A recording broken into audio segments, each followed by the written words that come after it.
NEET exam time का ही game है। आप अपने टाइम को कितने इफेक्टिवली यूटिलाइज करते हो और कितना मैक्सिमम आउटपुट निकालते हो, इस पे ही डिपेंड करता है। थोड़ा देर इंस्टा भी चला लिए, थोड़ा देर व्हाट्सएप भी चला लिए, दोस्तों से बात भी कर लिए, फेस्टिवल में घूम भी लिए, थोड़ा पढ़ भी लिए और सोचोगे कि सिलेक्शन हो जाए, तो ऐसा नहीं होगा। यही सच है, ऐसा नहीं होगा। आपको अपने टाइम को प्रायोरिटाइज करना ही होगा, तभी आप सिलेक्शन के नज़दीक पहुंचिएगा। आज मैं बताता हूँ कि मैंने जो अपना नीट का प्रिपरेशन किया था 6-7 मंथ में और सिलेक्शन लेकर दिखाया था, तो मेरा क्या टाइम टेबल था, मैं अपने टाइम टेबल को कैसे फॉलो करता था, मेरा क्या डेली का रूटीन था पढ़ने का। मैंने जो अपना टाइम टेबल बनाया था, मैंने भी शुरू में एक एक घंटा आधा आधा घंटा का, जैसा कि नॉर्मल टाइम टेबल और सबको बताते हैं उस तरह का ही बनाया था। लेकिन वैसा फॉलो करना बहुत ज़्यादा मुश्किल होता है और नहीं हो पाता है वैसा फॉलो। 2 दिन 4 दिन आप फॉलो कीजिएगा, लेकिन फिर वो ब्रेक हो ही जाएगा, क्योंकि सारा दिन डेली एक जैसा नहीं होता है। डेली अलग अलग दिन होता है, अलग अलग प्रॉब्लम डेली आता है। इसलिए मैंने जो अपना टाइम टेबल बनाया था वो ब्रॉड बनाया था। मतलब 3-3 आवर का स्लॉट करके बनाया था स्टार्टिंग में, बाद में इसको 4-4 आवर का स्लॉट कर दिया था। तो मैंने बनाया कैसे था कि सुबह जैसे मैं फिजिक्स पढ़ लेता था, उसके पहला स्लॉट में, दूसरा स्लॉट में केमिस्ट्री, तीसरा स्लॉट में बायो। इस तरह करके मैंने स्लॉट बनाया था 4-4 आवर का। मैं बताता हूँ कि जैसे सुबह 7 बजे उठे तो 7 से 11 तक मैं फिजिक्स पढ़ लिया। उसके बाद फिर 1 घंटा का ब्रेक ले लिया, आधा से 1 घंटा के बीच का ब्रेक रहता था। उसके बाद 4 घंटा का स्लॉट, फिर आधा 1 घंटा का ब्रेक, फिर 4 घंटा का स्लॉट। और ये जो मैंने फिजिक्स केमिस्ट्री बायोलॉजी डिसाइड किया था, ये मैंने अपने अकॉर्डिंग डिसाइड किया था कि मुझे कौन सा हार्ड लगता है, मुझे कौन सा इजी लगता है। तो वो जो मुझे हार्ड लगता था, जो नहीं समझ आता था, जो बहुत मुश्किल लगता था, उसको मैंने फर्स्ट स्लॉट में रखा था। आप मेरा, जैसे मैं बताया हूँ कि फिजिक्स तब केमिस्ट्री तब बायोलॉजी, आप इस तरह बिल्कुल फॉलो नहीं कीजिएगा कि मैंने ऐसा किया था तो आपको भी ऐसा ही करना है तो आपका सिलेक्शन होगा। आपको जो सब्जेक्ट भारी लगता है, हो सकता है आपको केमिस्ट्री ज़्यादा हार्ड लगता हो, तो आपको केमिस्ट्री को पहले रखना है, क्योंकि सबसे पहले जो आप पढ़िएगा उस टाइम माइंड ज़्यादा फ्रेश रहता है, तो वो जल्दी ग्रैप करता है। इसलिए मुझे फिजिक्स ज़्यादा हार्ड लगता था, तो मैं फिजिक्स को सबसे पहले रखा था। उसके बाद केमिस्ट्री, देन बायोलॉजी। बायोलॉजी आसान लगता था, तो उसको मैं कभी भी दिन में पढ़ लेता था, तो समझ आ जाता था।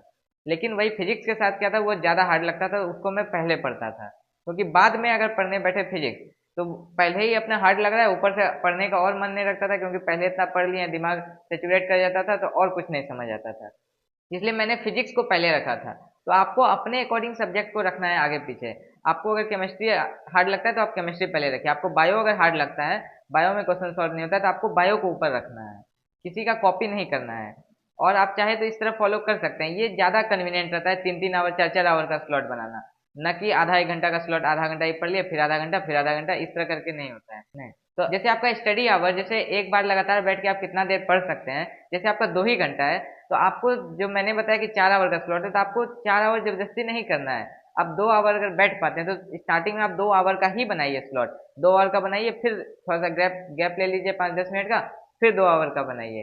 तो लेकिन ये चीज़ आपको धीरे धीरे इंक्रीज करना है। और स्टार्टिंग में ही 4 आवर का बना लेना एकदम हेक्टिक हो जाएगा, फिर दूसरा दिन आपको पढ़ने का ही मन नहीं करेगा, ऐसा नहीं करना है। अभी अगर आप 2 घंटा ही बैठ पाते हैं तो 2 घंटा ही बैठिए। उसके बाद धीरे धीरे टाइम इंक्रीज करते जाइएगा। उसका 2 से ढाई घंटा बैठने का हैबिट बनाइएगा, फिर 3 घंटा। डायरेक्ट अभी 2 है तो डायरेक्ट 4 नहीं कर दीजिएगा, धीरे धीरे टाइम आपको बढ़ाना है। और जो मैं पढ़ता था फिजिक्स केमिस्ट्री बायोलॉजी, तो इसमें मैं करता क्या था 4-4 आवर में। तो जैसे मैं बायोलॉजी का एग्जांपल देता हूँ कि जैसे मैं, एक स्लॉट 4 घंटा का है, तो मैं बायोलॉजी का जो मैं 4 आवर दिया हूँ, इसी में मुझे लेक्चर करना है। जो क्लास का लेक्चर, सबसे पहला मैं कोई चैप्टर स्टार्ट किया तो लेक्चर भी हमको इसी में करना है। उसके बाद हमको नोट्स बनाना है, तो इसी स्लॉट में बनाना है नोट्स भी हमको। इसका टाइम उठा के दूसरे में नहीं देना है। सबका फिक्स टाइम बना के हमको उस सब्जेक्ट को पर्टिकुलर समय देना है।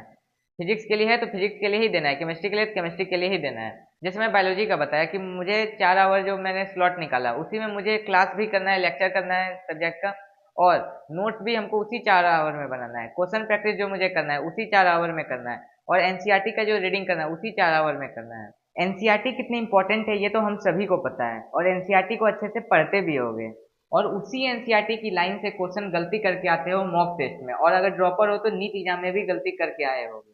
लेकिन अगर ऐसा हो जाए कि आप जो भी क्वेश्चन प्रैक्टिस करो और अगर वो आपसे गलती हो, तो वो ऑटोमेटिकली एनसीईआरटी में हाईलाइट हो जाए और आप उस क्वेश्चन को मल्टीपल टाइम अटेम्प्ट कर सको। है ना, ये बहुत जबरदस्त फीचर। ये फीचर लाया है नीट प्रेप एसेंशियल। इसमें क्या है कि आपको कुछ करना ही नहीं है, आपको बस क्वेश्चन अटेम्प्ट करना है। आप जो क्वेश्चन अटेम्प्ट कीजिएगा, अगर वो आपसे गलती हुआ तो वो आपकी एनसीईआरटी में अपने आप अंडरलाइन हो जाएगा, और आप उस तरह के क्वेश्चन को मल्टीपल टाइम्स अटेम्प्ट करके अपने कॉन्सेप्ट को और स्ट्रॉन्ग कर सकते हो, क्योंकि जो क्वेश्चन आप एनसीईआरटी में गलत किए वही क्वेश्चन एग्जाम में भी आएगा तो आप गलती कर सकते हो, इसलिए वैसे क्वेश्चन को आप बार बार प्रैक्टिस करके और स्ट्रॉन्ग बना सकते हो। और इससे आपका बहुत ही जल्दी फास्ट रिवीजन भी हो जाएगा। रिवीजन में हम करते क्या है, रिवीजन में अपने नोट्स से रिवाइज करते हैं और जो क्वेश्चन हमसे गलती होता है जिसको कि बोलते हैं मार्क करके रख लेने अपना क्वेश्चन को, वैसा क्वेश्चन को प्रैक्टिस करते हैं। तो इसमें आपको पहले से मार्क किया हुआ मिलेगा कि आपने एनसीईआरटी में कौन कौन सा क्वेश्चन गलती किया था, तो आप बस वैसे क्वेश्चन को प्रैक्टिस करके अपना रिवीजन को और फास्ट कर सकते हो। क्वेश्चन को आप सिर्फ अटेम्प्ट ही नहीं कर सकते हो, बल्कि इसके साथ आपको full detail audio video explanation भी मिलता है। और ये फीचर तीनों सब्जेक्ट के लिए अवेलेबल है, फिजिक्स, केमिस्ट्री, बायोलॉजी। और ये इनकरेक्ट क्वेश्चन मार्क एनसीईआरटी ये आपको मिलेगा कहाँ, ये आपको मिलेगा अभ्यास बैच में। अभ्यास बैच में इसके साथ ही आपको मिलता है page wise question filter, PYQ marked NCERT, AR power of course और लेटेस्ट पैटर्न के अकॉर्डिंग जो कि नीट एग्जाम में क्वेश्चन आते हैं, जैसे कि assertion reason based question, diagram based question, statement based question, sequencing based question, match the following, graph interpretation, ये सभी मिलते हैं अभ्यास बैच में। एंड अभी अगर ज्वाइन करते हो तो इसके साथ ही आपको अभ्यास एसेंशियल का भी एक्सेस मिल जाएगा, जिसमें कि हर चैप्टर के 75 to 100 very high yield question है, इंक्लूडिंग एनसीईआरटी के इन टेक्स्ट के क्वेश्चन, एनसीईआरटी के बैक एक्सरसाइज के क्वेश्चन एंड एग्जाम्पलर के question. So you can get this batch for 2,999 और आप इसके साथ अल्टीमेट कॉम्बो पैक भी ले सकते हैं, जिसमें कि फिजिक्स केमिस्ट्री का मॉड्यूल भी है at just 4,999। If you are serious and अगर कम टाइम में ज़्यादा अच्छा करना चाहते हैं तो जरूर चेकआउट कीजिएगा, लिंक इन द डिस्क्रिप्शन। तो वापस आते हैं, अभी कुछ कमेंट आए थे कि एनसीईआरटी को कैसे पढ़ना है, एनसीईआरटी को पढ़ने का सही तरीका क्या है, मैं कैसे एनसीईआरटी को पढ़ता था। तो एनसीईआरटी जो मैं पढ़ता था तो बस रीडिंग मार रहे रीडिंग मार रहे इस तरह करके नहीं पढ़ता था। एनसीईआरटी को जैसे मैंने एक लाइन पढ़ा तो उस टाइम दिमाग में चलता था कि हाँ इस लाइन से एनटीए क्या क्वेश्चन बना सकता है, नीट एग्जाम में अगर ये लाइन आना होगा तो किस हिसाब से आएगा। हर एक लाइन में ये चीज सोचता था दिमाग में कि हाँ इससे क्या क्वेश्चन बन सकता है। तो उस तरह से क्या होता था कि जैसे मैं एक लाइन पढ़ा और उसको फिर सोचता था कि हाँ इससे ये क्वेश्चन बन सकता है, कोई डाटा होगा तो ये डाटा पूछ सकता है, उसको फिर अपने मन में ही उसका क्वेश्चन फ्रेम करके उसका आंसर निकालता था, हाँ इसका ऐसा क्वेश्चन बनेगा तो ऐसा आंसर होगा। फिर उसके बाद दूसरा लाइन पढ़ता था, फिर दूसरा लाइन में वही सोचता था कि इससे क्या क्वेश्चन बन सकता है, जो क्वेश्चन अपने मन में बना के उसका आंसर भी मन में निकाल के फिर दूसरा लाइन पढ़ता था, और जो आंसर बन सकता था उसको अंडरलाइन कर लेता था। इस तरह करके मैं पढ़ता था, और आपको भी इसी तरह के तरीके से पढ़ना चाहिए, तभी आपका एनसीईआरटी पढ़ा हुआ बेनिफिट करेगा। तो मैं बता रहा था कि मेरा जो 4-4 आवर का शेड्यूल था इसमें मैं क्या क्या करता था। और आप जो 4 आवर का शेड्यूल बनाइएगा तो उसमें ये जरूरी नहीं कि आपको सुबह 8 बजे से बनाना है तो 8 से 12 होना चाहिए। आप जब भी सुबह उठते हैं आप अपने अकॉर्डिंग बनाइएगा। जैसे मेरा पहला शेड्यूल था 6 बजे से 10 बजे तक, तो आपको ये जो शेड्यूल बनाना है तो ये आपको ऐसा नहीं कि 6 से 10 ही बनाना है। आप जब भी सुबह उठते हैं, जैसे आप कोई 7 बजे उठते हैं तो 7 से 11 बना सकते हैं, कोई 8 बजे उठते हैं तो 8 से 12 का शेड्यूल बना सकते हैं। आपको अपने अकॉर्डिंग शेड्यूल बनाना है। अगर आपको लेट नाइट पढ़ने का आदत है तो उसके अकॉर्डिंग बनाइए, लेकिन सुबह वाला ज़्यादा बेनिफिशियल होता है, सुबह ही बनाइएगा। और सुबह जो आपको रखना है अपने हार्ड सब्जेक्ट को ही रखना है। ये जो मैंने अपना शेड्यूल बताया कि 4-4 आवर वाला, ये मोस्टली जो मैंने प्रिपरेशन किया है इसी शेड्यूल के अकॉर्डिंग किया है। जो मेरा मोस्टली प्रिपरेशन का टाइम था, सिलेबस कंप्लीशन का, जो मैंने मोस्टली अपना 4-5 महीना जो मैंने प्रिपरेशन किया है इसी शेड्यूल से किया है। और लास्ट के 1-2 मंथ में मेरा क्या शेड्यूल था वो भी मैं बताता हूँ। लास्ट मंथ में मेरा ये 4-4 आवर वाला शेड्यूल नहीं मैंने फॉलो किया था। उस टाइम में मेरा यही शेड्यूल था कि पहले फिजिक्स, तब केमिस्ट्री, तब बायोलॉजी, इसी तरह करके मैं पढ़ता था। उसके बाद टाइम बचा तो वापस से मैं फिजिक्स में जाता था, क्योंकि फिजिक्स मेरा वीक था। लास्ट के 1-2 मंथ में मैंने गैप वाला सिस्टम हटा दिया था। जैसे मैं सुबह उठ के फिजिक्स अपना पढ़ लिया, उसके बाद जो बीच में गैप लेता था वो चीज़ मैंने लास्ट में 1-2 मंथ में मैंने हटा दिया था। मतलब पढ़ाई किया, उसके बाद फिर अपना केमिस्ट्री का लेके बैठ गया, फिर उसके बाद केमिस्ट्री कंप्लीट हुआ तो फिर बायो को लेके बैठ गया। मतलब लगातार मैंने पढ़ना एक किया था। मैंने सुबह जो उठा तो लगातार पढ़ते गया, बस बीच में जो खाना खाने का जो ब्रेक हुआ, बीच में जो अपना फ्रेश होने के लिए जो ब्रेक हुआ, बस यही। बाकी जो ऐसे ब्रेक लेता था कि हाँ 5 मिनट ब्रेक ले लिए, जाके थोड़ा बहुत घूम फिर लिए, बात उत कर लिए, वो चीज़ मेरा बंद हो गया था लास्ट के 1-2 मंथ में। और आपको भी ऐसा करना पड़ेगा, जब नीट एग्जाम 1-2 मंथ बचेगा तो आपका भी यही शेड्यूल होने वाला है, क्योंकि उस टाइम पे बहुत ज़्यादा एक सीरियसनेस लेवल अपने आप आ जाता है। जो आप अगर सही से प्रिपरेशन कीजिएगा तो आपका सीरियसनेस लेवल अपने आप आ जाएगा। आपको मन ही नहीं करेगा कि हम बाहर जाके उठे बैठे कुछ भी किसी से बात करें, कुछ भी करें।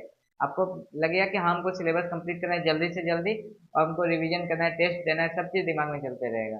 तो वो गैप जो लेने वाला था वो लास्ट में मेरा खत्म हो गया था।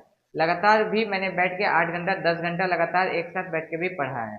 उस टाइम मोस्टली मैं रात में ज़्यादा पढ़ता था। जैसे मैं पढ़ने बैठा, पढ़ रहा हूँ फिर जब तक नींद नहीं लगता था पढ़ते पढ़ते कभी कभी सुबह हो जाता था, सुबह फिर जाकर सोता था, फिर सुबह सो गया 4-5 बजे, फिर 8-9 बजे उठता था, फिर पढ़ने बैठ जाता था। यही शेड्यूल था मेरा लास्ट का 1-2 मंथ में। मतलब कोई शेड्यूल ही नहीं था, बस जब उठे पढ़ना स्टार्ट कर दिए और जब तक कंप्लीट नहीं हुआ तब तक पढ़ते गए। और जब बस दिन भर पढ़ाई के बीच में बस अपना खाना का टाइम निकालना, पढ़ाई के बीच में बस फ्रेश होने का टाइम निकालना, बस और कुछ नहीं। दिन भर अपना बस पढ़ते रहता था। इसी तरह आपको भी पढ़ना पड़ेगा जब लास्ट का 1-2 मंथ आएगा। सिंपली मैं अगर बोलूँ तो लास्ट के 1-2 मंथ में मेरा कोई शेड्यूल ही नहीं था, बस पढ़ना था, अपना सिलेबस को कंप्लीट करना था। क्यों? क्योंकि एक जुनून था दिमाग में कि हाँ हमको सिलेक्शन लेके रहना है। और मेरा ऐसे ही पहले बहुत सारा बैकलॉग था, 6-7 मंथ में मुझे प्रिपरेशन करके अपना सिलेबस कंप्लीट करना था। तो इसलिए टाइम तो बिल्कुल बचता ही नहीं था, हमको बस अपना कंप्लीट करना है, बस यही दिमाग में चलते रहता था। तो ये मैंने अपना टाइम टेबल बता दिया कि मेरा क्या टाइम टेबल था प्रिपरेशन में। स्टार्टिंग में जो मोस्टली मैंने प्रिपरेशन किया वही 4-4 आवर वाला स्लॉट करके किया है प्रिपरेशन। और लास्ट टाइम पे मेरा क्या था शेड्यूल, लास्ट टाइम पे मेरा कोई शेड्यूल ही नहीं था, मतलब दिन भर बस पढ़ाई ही करना है, उसी के बीच से टाइम निकाल के अपना एसेंशियल थिंग करना है।